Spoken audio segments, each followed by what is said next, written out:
하나님의 말씀이 삶의 지혜가 되다 시리즈 첫 번째 시리즈 하나님의 음성 앞에 행동하는 신앙인이라는 말씀의 제목으로 거룩하신 주님의 말씀 전하겠습니다.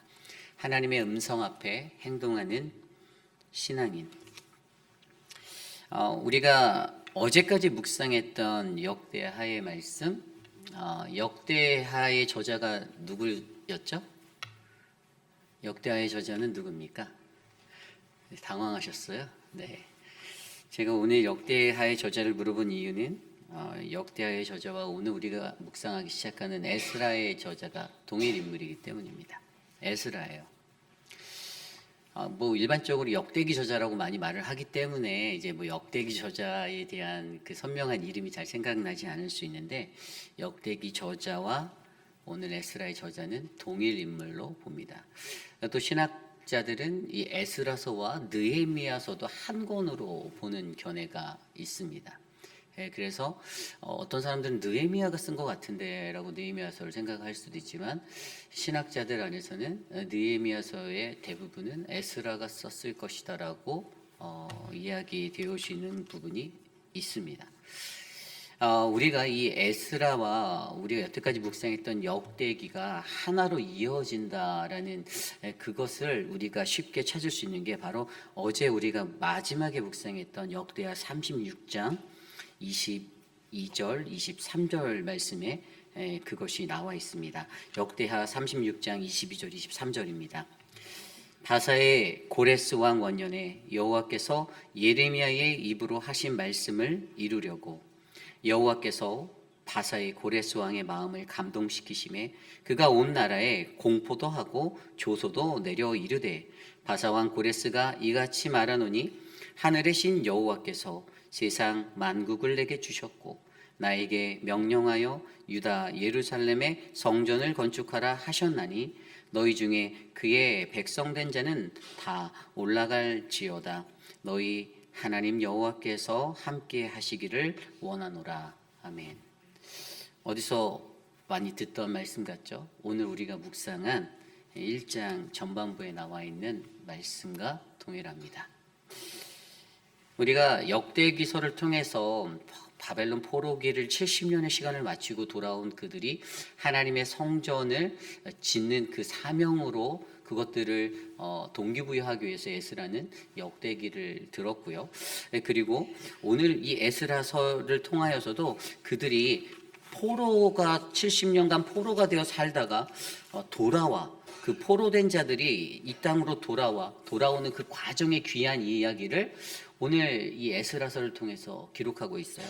1장에서 1차 이제 귀환, 포로의 귀환이 일어나는데, 오늘 말씀에서 세스바살이라고 하는 스룹바벨을 통해서 1차적으로 포로가 돌아오고요. 7장인가 가면 에스라를 통해서 2차의 포로의 귀환이 이제 시작되어지는 이야기가 나옵니다. 그래서 1차와 2차를 통해서 바벨론의 포로로 끌려갔던 사람들이 다시 고향으로 돌아오는 그런 이야기가 전개되고 있어요. 그런데 여러분, 저와 여러분들 우리들의 삶 가운데 오늘 말씀을 통해서 저희에게 하나님이 더하여 주시는 은혜는요, 가장 중요한 것은 하나님의 말씀 앞에서 이겁니다. 하나님의 말씀 앞에서 우리는 일상적으로 수많은 삶을 하나님의 말씀 앞에서 삽니다. 오늘 이 아침에 나오신 여러분들의 가장 여러분들에게 전해지는 그 한 가지도 하나님의 말씀이에요. 오늘 이곳에 오신 분들은 분명 하나님의 말씀을 듣기 위해 이곳에 왔습니다. 그러나 여러분, 그 듣는 것이 그저 귀로만 들어버려서 끝나는 것이면 여러분, 그것이 하나님이 원하시는 그러한 신앙인의 모습이 아니겠죠. 하나님의 말씀 앞에서 가장 아름답고 건강한 올바른 모습은 하나님의 말씀에 반응하는 인생입니다. 들려진 하나님의 말씀에 있으면 그 말씀대로 삶을 살아내도록 노력하는 인생이 되는 거예요. 행동하는 신앙인. 하나님의 말씀 따로, 행동하는 신앙에 따로, 삶의 모습 따로. 여러분, 많은 사람들이 갖고 있는 그 가장 어려운 신앙의 자리는요, 들은 말씀대로 우리가 살아내지 못한다라는 것에 있습니다. 수많은 말씀이 우리에게 반복적으로 계속해서 들려주지만, 과연 내가 어떻게 하나님 문성 앞에 날마다 서는데 내가 그때 과연 어떻게 행동하는 신앙인으로 내가 살아갈 수 있는가? 오늘 우리가 묵상한 에스라 1장은 바로 그것에 대해서 이야기해 주고 있습니다. 그리고 앞으로 계속되어지는 이 에스라서의 묵상을 통해서 저는 하나님의 말씀이 삶의 지혜가 되는 이야기를 나누고자 합니다. 에스라가 예레미야를 통해서 선포되었던 그 말씀을 자신의 마음에 끌어안았을 때 어떻게 되었죠? 그 말씀을 믿고 돌아가야 한다라는 귀한의 인생이 될 수 있는 이스라엘 백성들을 인도해내서 제2의 출애굽과 같은 이 귀한의 삶들을 그가 이뤄냈습니다. 결국에 이러한 것들을 통해서 오늘 이 시대를 살아가는 저와 여러분들이 하나님의 말씀을 온전하게 끌어안고 그 말씀이 내 삶의 지혜가 되어서 어리석고 아둔한 인생, 매일 반복적인 실수를 또 반복하며 살아가는 그러한 어리석은 인생이 아니라 정말 하나님의 말씀 가운데 바르게 세워진 하나님의 말씀이 내 삶의 지혜가 되는 아름답고 건강한 신앙인의 모습을 만들어 가시기를 간절히 축복합니다. 하나님의 음성 앞에 행동하는 신앙인, 오늘 우리에게 주시는 첫 번째 말씀은요, 우리는 하나님의 역사를 바르게 이해할 때 행동하는 신앙인이 될 수 있습니다. 어떻게 살아가야 우리가 행동하는 신앙인이 될까? 하나님 음성 앞에서 그 첫 번째 말씀은 하나님의 역사를 바르게 이해할 때 행동할 수 있다라는 것입니다. 아까 읽어드렸던 그 역대하 36장 22절 23절의 말씀, 오늘 말씀 1절 이후에 이렇게 나왔죠. 바사왕 고레스 원년에 여호와께서 예레미야의 입을 통하여 하신 말씀을 이루게 하시려고 바사왕 고레스의 마음을 감동시키심에 그가 온 나라에 공포도 하고 조소도 내려 이르되, 2절입니다. 바사왕 고레스는 말하노니 하늘의 하나님 여호와께서 세상 모든 나라를 내게 주셨고 나에게 명령하사 유다 예루살렘의 성전을 건축하라 하셨나니, 3절 이스라엘의 하나님은 참신이시라. 너희 중에 그의 백성 된 자는 다 유다 예루살렘으로 올라가서 이스라엘의 하나님 여호와의 성전을 건축하라. 그는 예루살렘에 계신 하나님이시라. 아멘. 여러분, 이 구절을 묵상할 때 우리 안에 찾아오는 몇 가지 질문들이 일어나야 정상입니다. 어떠한 것이 들어옵니까? 우선 가장 먼저 살펴보면요, 이 바사왕이 누군가에 대해서 우리가 한번 이해를 해봐야 되겠어요. 바사왕이 누굴까? 바사는 페르시아예요. 바사라는 이 바사왕 고레스 원년이라고 나와 있는 이 에스라 1장 1절의 9절, 여기서 고레스 왕이라고 우리는 이것을 설명하죠. 그리고 오늘 그가 공포한 것을 일반적으로 고레스 칙령이다라고 말합니다. 역사적으로 이 인물은 키루스 2세를 말하는 거예요. 그러니까 고레스라는 이 사람은 키루스 2세인데 사실 오늘 말씀에서 그가 원년이다라고 한 거는, 이 단어는 주로 어떨 때 쓰냐면 어떤 나라가 시작되는 시작의 첫째 해를 말할 때 원년이라고 하는데, 실제적으로 키루스 2세는요 그가 다스리고 있었던 바사라는 나라, 그 나라를 오늘 이 시점 BC 539년이라는 바벨론을 멸망하기 한 20여 년 전부터 그가 그 나라를 다스리고 있었던 사람입니다. 그런데 그러한 그가 이제 페르시아라는 나라를, 바사에서 페르시아라는 나라로 이름을 바꾸게 되는 거, 뭐 그때 어떠한 일들이 있었는지를 제가 좀 이따가 이제 이야기로 설명을 해드리겠지만, 어쨌든 오늘 이 이야기를 들여다보면 몇 가지 무슨 질문이 들어가냐면, 그 사람은 이방인이다라는 거예요. 그런데 그 이방인이 오늘 그의 입에서 무엇을 선포하고 있습니까? 이스라엘의 하나님 그가 참신이다라고 선포하고 있고요. 그리고 바벨론을 점령하였을 때, 정확히 말하면 신바벨론이거든요. 이 나보니두스에 의해서 그의 아들 벨사살 왕이 섭정했던 그 마지막에 그 바벨론의 땅, 신바벨론이에요. 근데 그 땅을 점령하고 난 그때 그곳에 있던 포로들을 놓아주는 이러한 모습들, 그것들을 해방하고 놓아주면서 뭐라고 말했어요? 하나님이 나에게 명령했는데 너희들이 예루살렘에 가서 성전을 건축하라라는, 이방인이 하나님의 성전 지으라고 하는 이 명령까지 선포하는 이런 모습들을 보며 도대체 이 고레스는 어떠한 사람이었길래, 도대체 오늘 이 사람이 뭘 잘못 먹었나? 이방인의 사람이 왜 이런 것들을 선포하며 놓아주나라는 이러한 궁금증들을 좀 낳게 됩니다. 이것을 알기 위해서 몇 가지 좀 더 제가 깊이 있게 설명드리면, 아수르라는 제국과 바벨론이라는 나라의 통치 정책이 약간 달랐어요. 바벨론은요 모두 다 포로를 삼았어요. 그리고 그 포로를 삼으면 어떠한 문제가 발생되게 되어져 있죠? 포로가 많아지면요, 여러분, 이게 관리가 어려워져요. 일일이 관리하기가 힘들어져요. 바벨론이 제국을 완벽하게 이루고 정말 질주하였을 때 얼마나 많은 작은 나라들을 속국으로 다 삼았겠어요.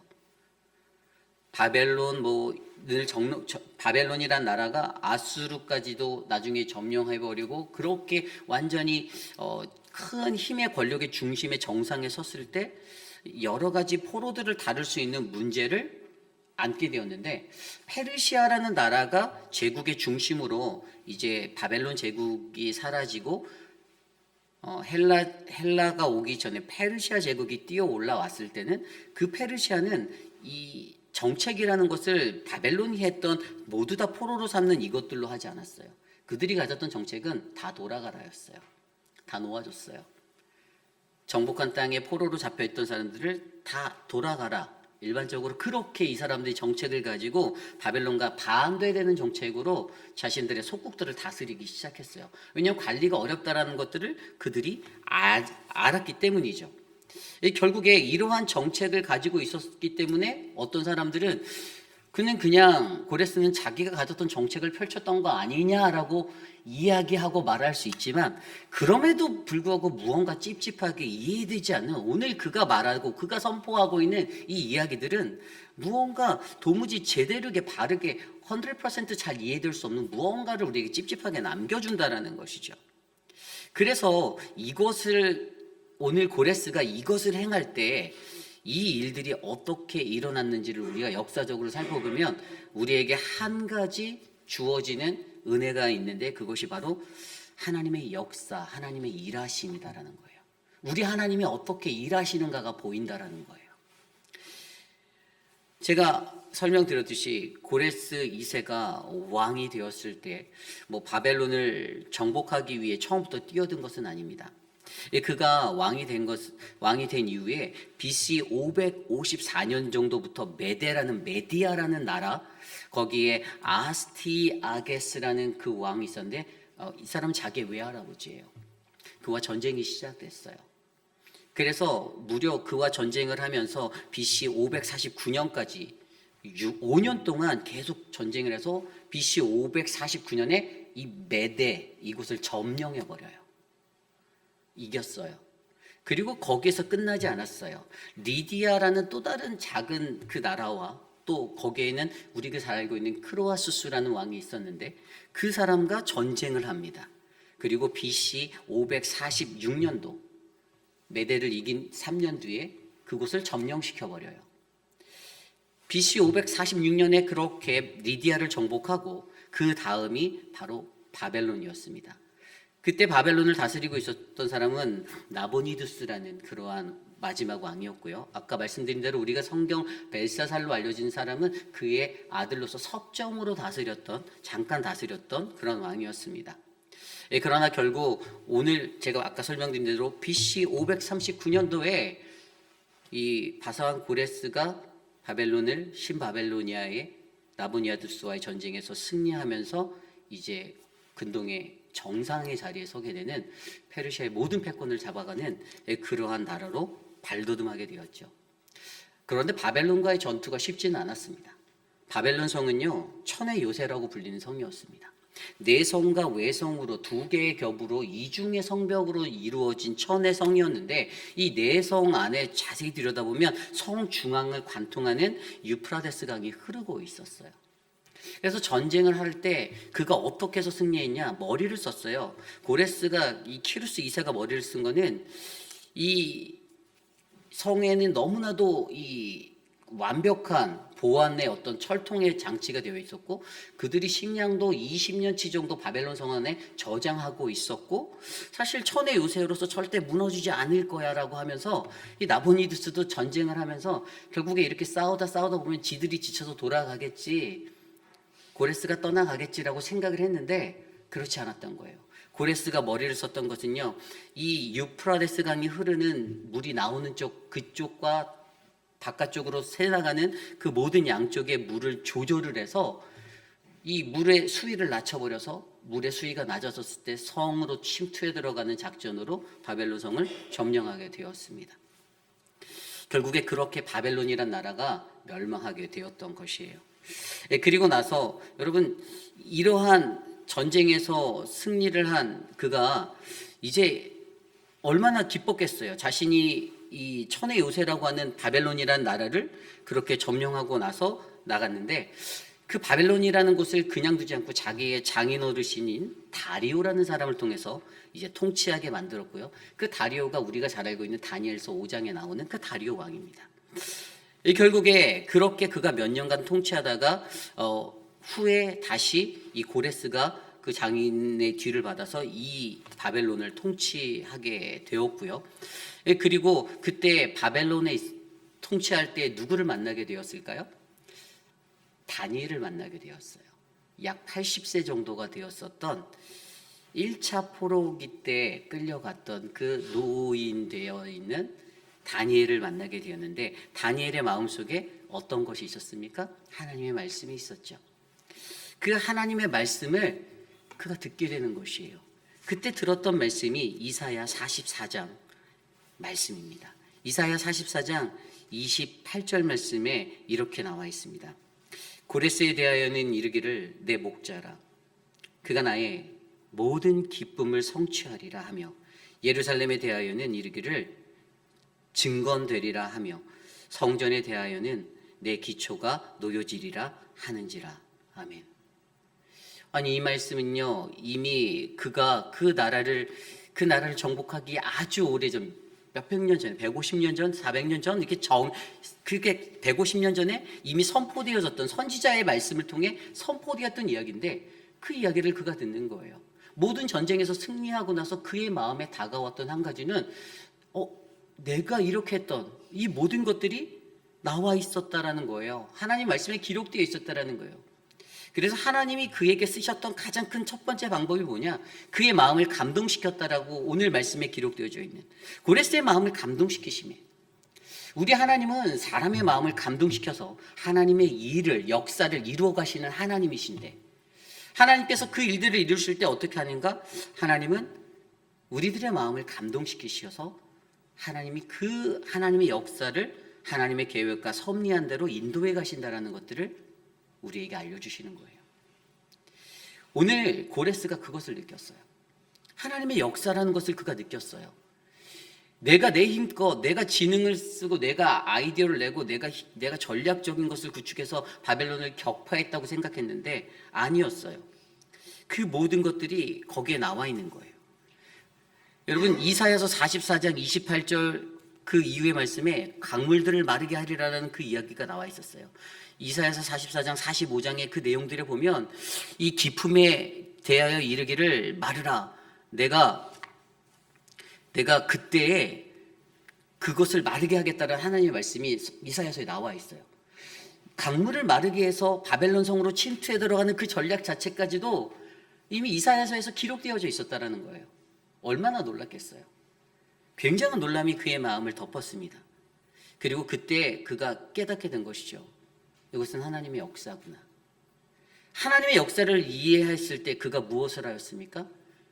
그가 묶였던 자, 해방이 필요했던 남유다의 그 남은 자, 그곳에 끌려왔던 그들을 다시 본국으로 돌려보내는 것을 선포해요. 물론 이것은 정책의 일부였을 수 있지만 거기에 더 중요한 것은 성전을 재건하라는 명령까지 넣어서 하나님의 말씀대로 그것들을 진행시켰다라는 것이에요. 이사야서에 나와 있었던 그 이야기들대로 하나님의 명령대로 너희가 가서 돌아가 성전을 건축해라 라고 선포하게 되었다는 사실입니다. 여러분, 여기에서 굉장히 중요한 한 가지, 저와 여러분들 우리가 이해하는 한 가지는, 하나님의 역사를 바르게 이해한 사람은 그 안에 담겨져 있는 하나님의 사명을 발견해낼 수 있다는 것입니다.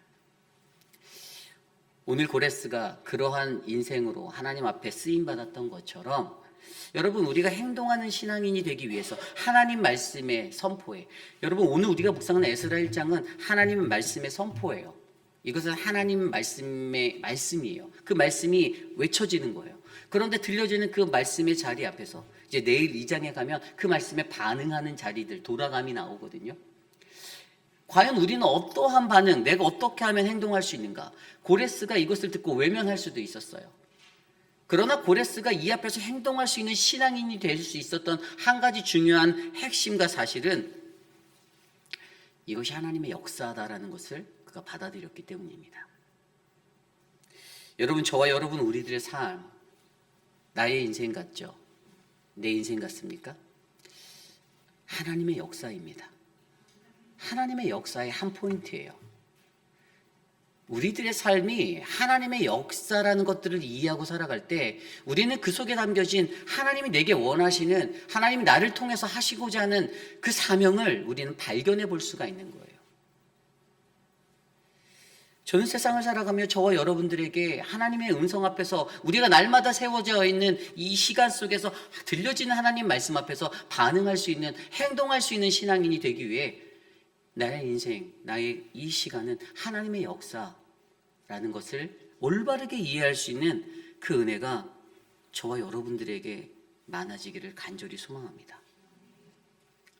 이게 조서를 내렸다고 해서 조서가 무슨 페이퍼에 막 쓰여진 게 아니에요. 여러분 한번 찾아보세요. 구글에 검색해 보시면 나와요. 원통 같은 것에 이렇게 이 말씀이 기록되어 있는 그 고레스의 칙령이 쓰여진 그 통이 나와요.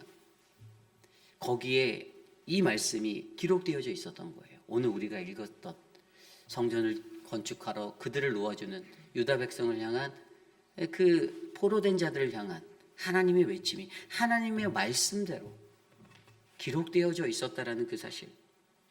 오늘 이 시대를 살아가는 저와 여러분들에게도 여러분 우리가 이해하는 것, 그가 이스라엘 하나님은 참신이다니까 그가 개종을 했나?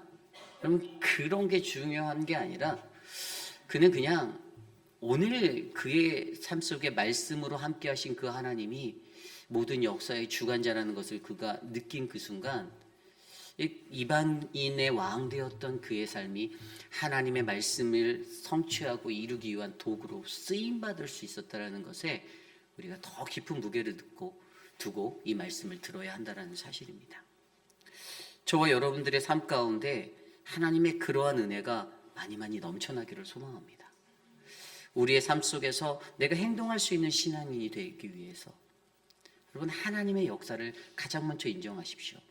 하나님의 역사를 인정하지 못한 채 나의 역사를 쓰기 원하고 나의 삶을 쓰기 원하는 그 나의 욕심과 이기적인 마음으로 신앙생활을 한다면 그것은 절대로 하나님의 말씀의 뜻에 합당하지 않은 이 땅에 하나님 나라를 이룰 수 없는 그러한 어두운 자리가 됨을 기억하시고 우리가 기도할 때 하나님 내 삶이 하나님 안에서 하나님의 역사를 가장 먼저 이해하고 나아갈 수 있는 믿음의 삶이 되기 원합니다라는 그 은혜가 저와 여러분들 안에 넘쳐나시기를 간절히 기도드립니다. 이것이 바로 오늘 말씀의 첫 번째, 우리는 하나님의 역사를 바르게 이해할 때 행동할 수 있습니다. 오늘 마지막으로 두 번째, 하나님의 음성 앞에서 행동하는 신앙인은 어떠한 모습인가? 오늘 우리에게 주시는 두 번째 말씀은 우리는 하나님의 능력을 이해할 때 행동할 수 있습니다. 우리는 하나님의 능력을 이해할 때 행동할 수 있습니다. 여러분 하나님의 능력을 믿으십니까? 그분의 권능을 믿으세요? 그런데 아멘이다라고 우리가 말하면서도 사실 저도 그래요. 하나님 찾기보다 내 힘을 의지하고자 할 때가 더 많습니다. 내 힘으로 해결하겠다라고 나설 때가 많아요. 분명히 아멘 하며 하나님의 권능을 믿습니다. 그분의 능력을 믿습니다라고 말씀하시면서도 왜 일상의 생활에서는 그 하나님의 능력이 아닌 나의 것을, 나의 힘을 사람과 관계와 이런 상황 속에서 우리가 이용할 때가 가장 많을까요? 오늘 말씀은 그것에 대해서 분명히 우리가 하나님 말씀 앞에 설 때 우리가 하나님의 능력을 바르게 이해한다면 우리는 행동할 수 있다라고 가르쳐주고 있어요. 오늘 말씀에서 하나님의 능력은 무엇입니까? 오늘 우리에게 보여주시는 하나님의 능력을 저는 두 가지로 보는데요. 첫 번째 능력은 잃어버렸던 소명을 회복시켜 주시는 능력이에요. 오늘 말씀을 들여다볼까요? 아까 읽었던 3절 말씀에 고레스의 침령의 능력이 나와 있어요. 어떤 능력이었냐면 여호와의 신앙을 확신하고 격려해 줌으로 다시 회복해 주는 능력이 담겨 있어요. 아까 읽었던 3절에 이스라엘의 하나님은 참신이라, 이 말을 듣는 그들이 그래, 내가 믿었던, 우리가 믿었던 하나님이 진짜 하나님, 유일하신 하나님이지 라는 이 생각이 다시 한번 확신되어지는 거예요. 그러니까 너희가 그분을, 하나님을 믿는다면, 너희가 그의 백성이라면, 너희 중에 그의 백성된 사람들, 굉장히 중요한 단어예요. 너희 중에 그의 백성된 자. 여러분, 이것이 저는 부르심이라고 보는 거예요. 하나님의 백성된 자들에게 있는 그 부르심을 다시 한번 상기시켜 주시면서, 그런 자들은 유다와 예루살렘으로 올라가 여호와 하나님을 성전을 건축해 라고 말하는 이 사명을 주시는 거. 우리가 잃어버렸던, 그들이 70년간 살아가며 포로로 살아가며 갈망했던 예루살렘 성이었는데, 여러분 그 예루살렘이 있습니까? 우리가 성지순례 갔던 것처럼, 가서 본 것처럼, 현장처럼 터만 있어요? 없어요. 그들이 바라보았던, 그쪽을 향해 바라보고 예루살렘 성을 향해 바라보고 기도했던, 바벨론의 강가에서 슬피 울며 노래하며 바라보던 그 자리가 그들의 마음속에 70년 동안 있었긴 할 텐데, 그런데 중요한 것은 그곳에 성전이 없다라는 거예요. 그래서 그 하나님의 성전을 너희가 가서 다시 지어야 해라는, 이 하나님의 백성으로서 갖고 있어야 했던, 그러나 잃어버렸던, 약간 정체되었던 그 소명이 다시 한번 회복되어지는 능력으로, 성전 건축의 사명으로 그들에게 주어졌다라는 것입니다. 그런데 그 일을 하기가 너무 힘들잖아요. 아니, 아무것도 없어요. 어떡해요? 거기 가서 내가 어떻게 합니까? 라고 막막한 그들에게 4절에 보니까 덤으로 보상을 얻게 하셨어요. 그죠? 그 남아있는 백성이 어느 곳에 머물러 살든지 그곳 사람들이 마땅히 은과 금과 그 밖의 물건과 짐승을 도와주고, 그 외에도 예루살렘에 세울 하나님의 성전을 위하여 예물을 기쁘게 드릴지니라 하였더라. 아멘. 엄청난 거예요. 그 남아있는 백성이 누굴까요? 누구로 보십니까? 떠나도록 배려해주는 백성들이에요. 거기에 본토, 바벨론 본토 사람들이 준 거예요. 이거 같은 동족의 유대인으로 거기 포로 있던, 거기에서 정착하고 살았던 사람들이 그들도 주었을 수 있지만, 가장 핵심적인 것은 그들을 포로로 삼아서 데리고 있었던 바벨론 사람들이 준 거예요. 이 이야기가 어디에서 우리가 많이 오버래핑 되죠? 출애굽에서 떠나올 때 바로에게서부터, 그 사람들에게부터 그것들을, 재물을 가지고 나왔잖아요. 이게 제2의 출애굽의 이야기거든요. 사실 바벨론으로부터 떠나서 제2의 출애굽의 이야기잖아요. 70년의 시간을 하나님이 거기에서 그들에게 보상을 해주시는 거예요. 너희들 70년 이상 이런 재물들로 갖고 나가게 해줄게. 아무것도 없어서 못해요가 아니라 할 수 있어. 너희 성전 지을 수 있어. 가능하다라는, 잃어버렸던 소망의 회복을 주시는 하나님의 이 능력, 하나님의 능력이 이해될 때 우리가 불가능해라고 보는 그 시각에서, 에이 그게 가능하겠어라고 보는 우리의 삶의 시각에서 하나님이 일하시고 하나님이 그것을 하실 거다라는 확신을 얻게 된다는 것.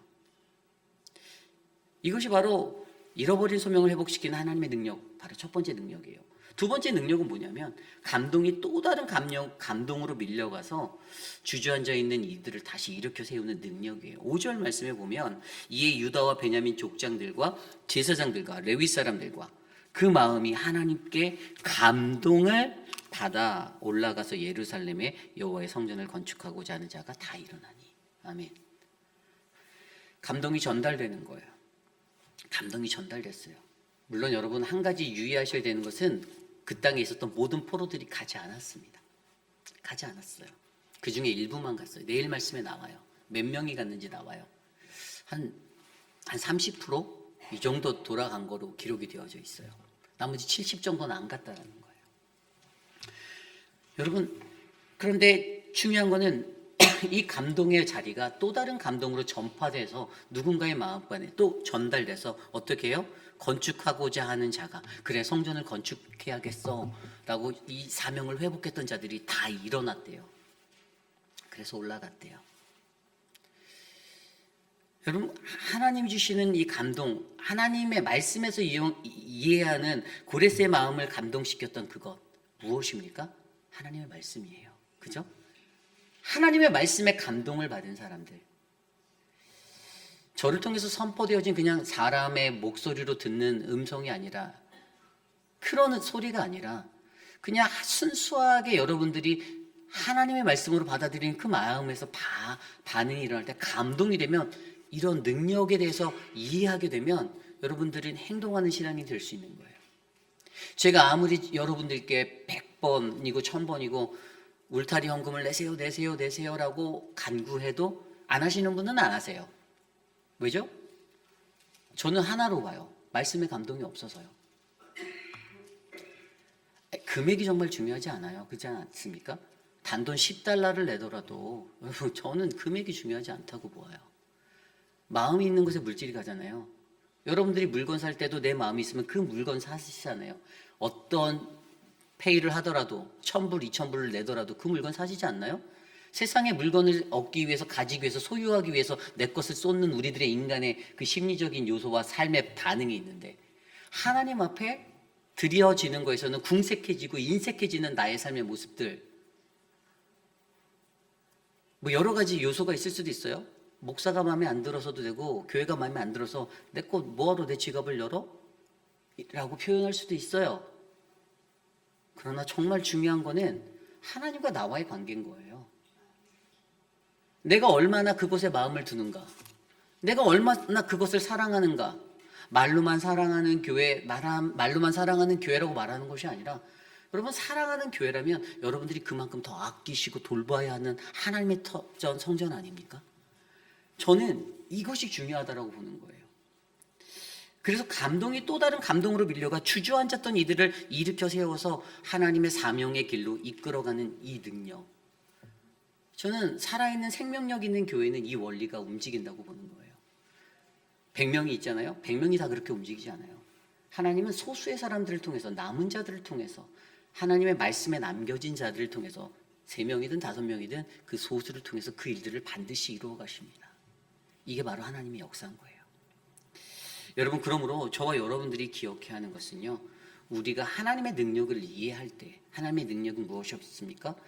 하나님의 말씀 안에서 우리의 잃어버린 소명을 회복해 주시는 능력인 거예요. 내가 잠깐 놓쳐버렸던 그 사명이 내게 다시 떠올라지게 되고 생각나고 상기되어지는 그 능력인 거예요.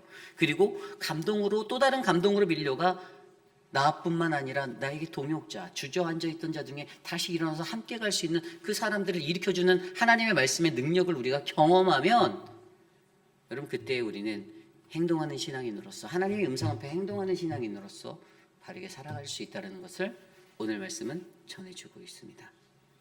이제 말씀을 정리하고자 합니다. 그렇습니다. 여러분, 하나님의 음성 앞에서, 매일 쏟아지는 하나님의 음성 앞에서 과연 여러분들은 어떠한 반응으로, 어떠한 행동하는 신앙인의 모습으로 살고 계십니까? 아무리 좋은 말씀을 들었다 할지라도 그 좋은 말씀이 내 삶에서 행동으로 번져지지 아니하고 일어나지 아니하면 아무 의미가 없는 것. 우리가 서로 사랑하자 말해놓고 사랑하지 않는 나의 이기적인 모습으로 살아가는 나의 삶의 그 뿌리를 끊어내지 못하면 하나님의 사랑이다라는 그 말이 궁색해지는 그리스도인이 되어져 버리는 것. 구제를 해야 한다, 도와야 한다, 이웃을 사랑해야 한다라고 말하면서도 이웃을 돌아보지 아니하고 이웃의 연약함과 약함들을, 소외된 자들의 삶들을 돌아보지 아니하고 오늘 나의 삶의 만족을 느끼며 내가 평안한데, 나는 모든 것을 다 가졌는데 내 삶에 문제가 없는 대로 내 인생을 이끌고 살아간다라면 어찌 그것이 하나님이 원하는 거룩한 공동체, 아름다운 성전이 되겠습니까? 여러분, 포로된 자들, 여러분, 우리가 포로된 자들을 이해하면 오늘 그들이 행하려고 하는 이 귀환은 정말 귀한 겁니다. 우리가 포로가 안 되어봤기 때문에 포로된 자리에서 해방되어서 돌아가는 게 얼마나 귀한지 피부로 느끼지 못할 수 있겠지만, 여러분, 이것은 정말 귀한 거예요. 그래서 우리가 에스라서를 묵상할 때 저와 여러분들이 가져야 하는 한 가지 말씀 앞의 태도는 포로된 자의 마음으로 이 말씀을 묵상해야 되는 거예요. 오늘 그들이 하나님의 신앙의 그 신앙인으로서 회복되기 위하여서 돌아오게 하시는 하나님, 회복시키시는 하나님, 그 귀한 역사를 이끌어 가시는 하나님의 역사를 우리가 바라보며 저와 여러분들이 하나님의 말씀이 내 삶의 지혜가 되도록 하나님, 내가 하나님의 말씀 그 음성 앞에서 내가 행동할 수 있는 신앙이 되게 해주시옵소서. 하나님의 역사를 바르게 이해하고 하나님의 능력을 바르게 이해한 내가 하나님의 그 말씀 앞에서 행동할 수 있도록 다스려 주시옵소서라고 기도하는 저와 여러분 우리 모두가 되시기를 간절히 축복합니다. 그러한 마음으로 오늘 주신 말씀 가운데 함께 찬양 드리기 원하는데요, 전능하신 나의 주 하나님, 능치 못하심 없는 그분을 함께 우리 찬양하겠습니다.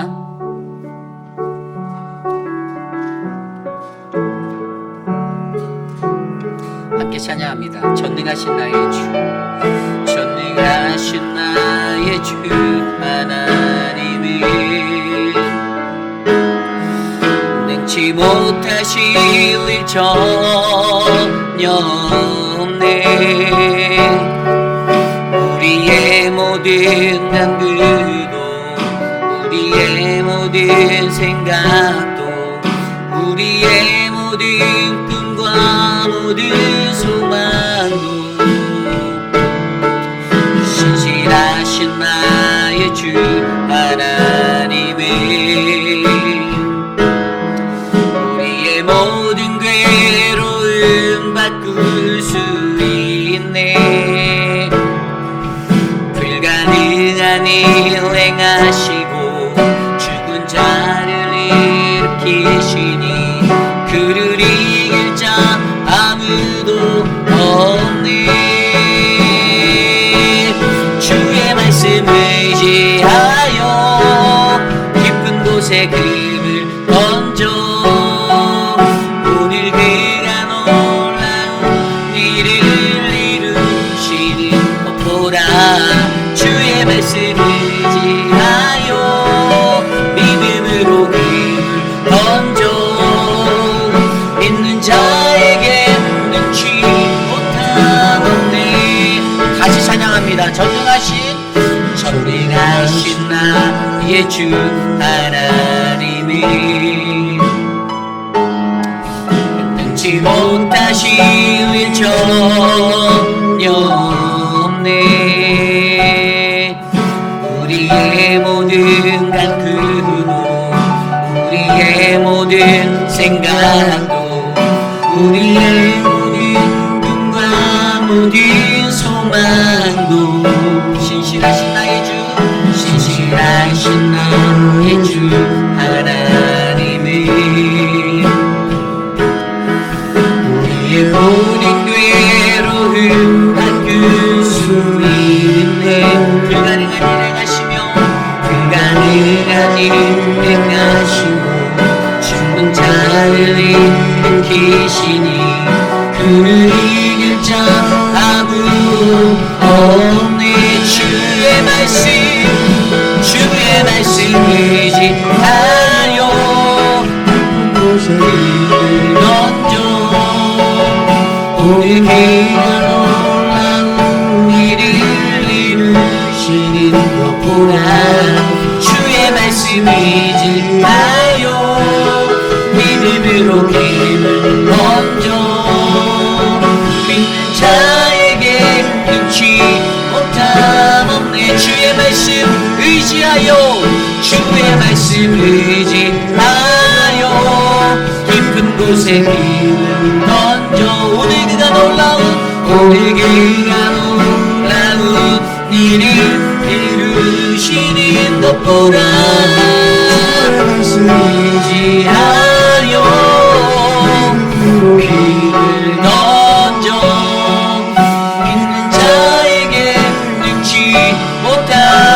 믿는 자에게 능치 못함 없네.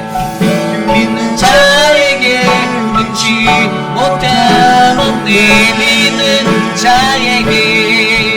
믿는 자에게 능치 못함 없네.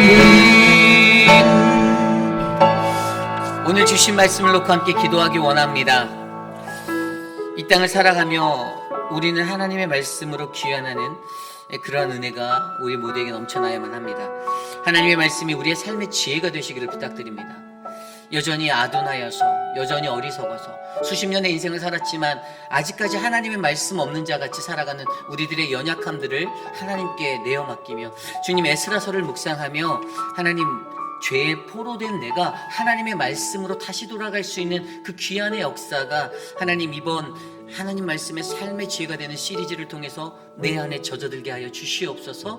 하나님, 오늘 주신 말씀처럼 우리가 하나님의 선포되어지는, 들려지는 말씀 앞에 내가 어떻게 반응하고 어떻게 행동하는 신앙인으로 살 것인지, 하나님의 역사를 이해하고 하나님의 능력을 이해하는, 바르게 이해한 자가 하나님의 말씀에 반응할 수 있다는 사실을 깨달으며 하나님의 역사를 순수히 내 삶에 인정하고, 그리고 하나님의 능력을 우리가 믿음으로 정말 하나님의 거룩한 말씀에 앞에 바르게 순종하여 살아갈 수 있는 우리가 되게 해달라고 이 시간 합심하여 함께 기도하겠습니다. 하나님, 우리들의 삶을 주께 올려드립니다. 하나님, 우리에게 말씀하시고 하나님, 우리에게 주님의 은혜를 베풀어 주셔서 하나님, 오늘 정말로 하나님의 은혜가 거룩한 믿음의 교회, 아름다운 성도, 하나님, 그 한 사람이 되게 하여 주시옵소서. 죄의 사실에 묶여 포로된 자로 살아가는 우리들의 삶 가운데 하나님의 말씀으로의 귀한, 하나님, 돌아가라고 선포하시는 그 말씀 앞에 과연 나는 어떠한 용기를 내어 나아갈 것인지, 하나님, 내가 어떻게 행동하는 신앙인이 될 것인지 하나님, 돌아보게 하여 주시고 이해하게 하여 주시옵소서. 오늘 우리에게 주시는 이 말씀 안에서 우리의 삶이 점검되어지길 원합니다. 하나님, 주님은 나의 역사, 주님은 이 세상의 모든 역사이시만 우리가 인정하게 하여 주시고, 하나님의 능력을 깨달은 우리가 잃어버린 소명을 회복시키시고 감동과 감동으로 동역하게 하셔서 다시 주저앉은 그 자리에서 일으켜 세우시는 하나님을 경험하도록, 하나님, 우리에게 제2의 출애굽의 은혜가 있도록, 내 삶에 필요한 제2의 출애굽의 역사가 일어나도록 하나님 도와주시옵소서. 인도하여 주시옵소서. 이 시간 계속해서 기도할 때에 우리 교회를 위하여 기도하기 원합니다. 특별히 2025년도 거룩한 울타리 느헤미야 프로젝트를 위해서 기도하겠습니다. 모든 공사가 하나님의 은혜 가운데 바르게 또 잘 허가가 나오고, 그리고 이 공사를 진행하는 그 걸음걸음이 하나님의 안전히 보호하심 가운데 잘 진행될 수 있도록 기도해 주시기를 바랍니다. 이 일을 인도하시는 김민준 장로님, 또 우리 모든 교우들이 정성을 들여 작은 마음 모두 올려드린 이 아름다운 예물로 하나님의 아름다운 성전의 울타리가 치어질 때 하나님, 이곳을 더욱더 거룩한 곳으로 하나님 삼아주시고, 2026년도에는 우리 교회가 우리의 영적 거룩한 울타리도 함께 쳐서 하나님의 믿음의 성도로 바르게 살아갈 수 있도록 지켜달라고 이 시간 이것을 위해 함께 기도합니다. 하나님, 감사합니다. 우리 교회의 안전을 위한 거룩한 울타리 느헤미야 프로젝트를 일으켜주시니 감사합니다. 정말로 귀한 하나님의 예물이 사랑하는 성도들의 마음을 통해 교회에 드려지게 하여 주시니 감사합니다. 그들이 땀 흘려 정성 들여 주께 올려드린 이 귀한 예물로 말미암아 하나님의 거룩한 성전이 아름다운 느헤미야의 그 성전의 재건의 그 역사처럼 다시 한번 회복의 은혜로 우리에게 전달되어지게 하여 주시고, 하나님, 마음을 다해 드려진 이 물질을 통하여서 하나님, 그들의 가정에, 그들의 삶에 30배, 60배, 100배의 축복으로 덧입혀 주시고, 하나님, 그들의, 하나님, 교회를 사랑하는 그들의 따스한 마음을 하나님 이곳에 새겨 하나님 우리들의 후손들에게 잘 전달되어질 수 있도록 하나님 은혜를 베풀어 주시옵소서. 주님의 은혜가 우리 안에 넘쳐나기를 간절히 기도합니다. 인도하여 주시옵소서. 우리 계속해서 기도할 때 교회의 육신의 연약함 가운데 계신 많은 분들을 위해서 기도합니다. 사랑하는 많은 분들, 회복 중에 계신 많은 분들을 위해서 기도해 주십시오. 그리고 우리 황희철 집사, 이미은 자매, 우리 자녀, 우리 규인이 우리 또 어제 듀크에서 검사를 받고 1박 2일 동안 이렇게 검사를 받고 MRI랑 여러 가지 검사를 받은 것 같아요. 그 자녀를 하나님께서 지켜달라고 기도해 주시고, 또 막내가 또 팔이 부러졌대요. 초파에서. 아이들은 항상 그렇잖아요. 또 부모의 마음은 또 얼마나 힘들겠습니까? 모든 이제 기부스 했는데 모든 것들이 잘 회복될 수 있도록 기도해 주셔서 사랑하는 우리 아이들이 건강하게 이곳에서 하나님 말씀 안에 사랑받고 자랄 수 있도록 기도해 주시기를 부탁드립니다. 여러분들 함께 기도해야 하는 많은 분들이 계세요. 그분들을 위해서 생각나는 대로 이 시간 마음을 합해서 함께 기도하겠습니다. 하나님 감사합니다. 우리 교회의 귀한 하나님의 사람들을 믿음의 일꾼들로 보내주셔서 감사합니다. 사랑하는 분들을 기억하여 주시고 우리 미서 가브리엘라, 미서 프레이크, 우리 모든 장로님 하나님, 미스 알트 하나님 지켜주시길 소망합니다. 사랑하는 강경옥 집사님의 삶을 만져주시고 하나님 건강을 주시고 사랑하는 우리 김옥순 권사님, 박장순 권사님, 사랑하는 우리 유광현 집사님 하나님 만져주시고 사랑하는 지효철 권사님의 건강을 지켜주시고 우리 황봉현 어머님과 한영숙 집사님의 삶을 하나님께서 만져주시옵소서. 하나님 우리 송혜연 집사님 회복 중에 있습니다. 이번 주에 교회 나올 수 있기를 소망하는 일 하나님 우리 송혜연 집사님의 회복을 하나님께서 도와주시고 주시옵소서. 그 외에 혈압과 당뇨 하나님 또 눈의 어려움으로 고생하는 많은 분들 하나님 기억하여 주시옵소서. 주님의 은혜로 충만하게 회복하여 주시옵소서. 하나님의 은혜를 구합니다. 인도하여 주시옵소서. 이 시간 기도할 때 우리 교회 사랑방 사역을 위해서 기도합니다. 하나님의 주신 사랑방이 이제 우리가 2026년도를 맞아서 다시 리오거나이즈 하려고 합니다. 좀 새롭게 구성을 하려고 해요. 다 흩어버림으로 또 이렇게 하나님의 공동체가 한정되어져 있는 내가 편한 사람들과만 함께하면 좋은데 참 그렇지 못해요. 그죠? 교회 신앙생활 하다 보면 내가 힘들어하는 사람들도 있고요. 또 나 때문에 힘들어하는 사람들도 있겠죠. 이게 공동체가 이래요. 그래도 우리가 하나님의 말씀 가운데서 다시 한번 바르게 서보기 위해서 이것을 준비했어요. 큰 여파, 작은 여파 일어날 수도 있습니다. 그러나 기도하고 저희가 나아갑니다. 새롭게 세워지는 사랑방 목자 또 부목자들 그들을 통해서 이제 성도들이 그것들을 행할 때 그것에 감사하는 마음으로 순종하는 마음으로 그 사랑방에 조인하게 하시고 우리 교회는 사랑방 체계로 돌아가기 때문에 사랑방에 속하지 않으면 그 어떤 행동이나 어떤 것들을 하기 굉장히 어려워요. 그래서 저희 사랑방 시스템으로 돌아가는 저희 교회에 2026년도에 이런 좀 변화가 일어나는데 지혜롭게 사랑방 목자들과 부목자들을 지켜주셔서 은혜를 주셔서 이 은혜로운 사역이 잘 세워져 가도록 기도해 주시길 부탁드립니다. 이것을 놓고 함께 기도하겠습니다. 하나님 감사합니다. 우리 교회 하나님의 은혜로 하나님이 채워주실 그 사명들과 그 소망들이 기대해 봅니다. 하나님 사랑방을 다시 새롭게 만지고자 합니다. 새롭게 세워주시는 사랑방 목자 부목자들에게 은혜와 평강 지혜를 더하여 주시고 하나님 성도들이 그 안에서 바르게 하나님의 말씀을 나누고 서로 자신의 삶들을 쉐어할 수 있도록 은혜를 베풀어 주시옵소서. 수고하는 사랑방 목자 부목자들에게 권능의 힘을 부어주시고 하나님 이번에 새롭게 우리가 변화될 때 이것의 여파로 상심하거나 실족하는 자 없게 하시고 감사와 기쁨과 순종의 마음으로 함께 할 수 있도록 은혜를 베풀어 주시옵소서. 주님 도와주시옵소서. 마지막으로 기도하기 원합니다. 내일 드려질 주일 예배를 위해서 기도합니다. 거룩한 주일 이곳에 나와 함께 예배하는 우리들에게 에스라 2장의 말씀을 선포하실 하나님, 말씀을 증거하는 모든 목회자들과 또 사역자들 각각의 모든 예배가 하나님의 은혜 가운데 채워지게 하여 주시고 성령 하나님의 임재가 이곳에 임할 수 있도록 기도해 주시기를 부탁드립니다. 말씀에 참여하는 성도들이 마음에 합당한 그 감동의 은혜를 받을 수 있도록 준비된 자세로 하나님 앞에 나와 예배하게 하여 주시고 거룩한 하나님의 예배가 우리 성전을 가득 메울 수 있도록 이 시간 내일의 예배를 위해서 함께 기도하고 제가 축도로 예배 마치겠습니다. 하나님 감사합니다. 오늘 우리의 삶 가운데 함께 하여 주시고 하나님의 사랑을 나눠주셔서 하나님 우리가 더욱 아름다운 믿음의 예배를 주께 올려드리기 원합니다. 우리가 어떠한 삶에서 예배하는지 하나님 우리의 예배 가운데 주님 역사하여 주시고 하나님 이 예배를 통하여 하나님 더욱더 아름다운 신앙의 삶이 세상 가운데서 펼쳐질 수 있도록 인도하여 주시옵소서. 우리 회개한 장로교회의 모든 예배를 주께서 주장하여 주시고 하나님의 말씀에 성령의 임재가 임하고 하나님 성령 하나님의 감동과 감동 감화의 역사가 일어나도록 하나님 역사하여 주시옵소서. 하나님 인도하여 주시옵소서.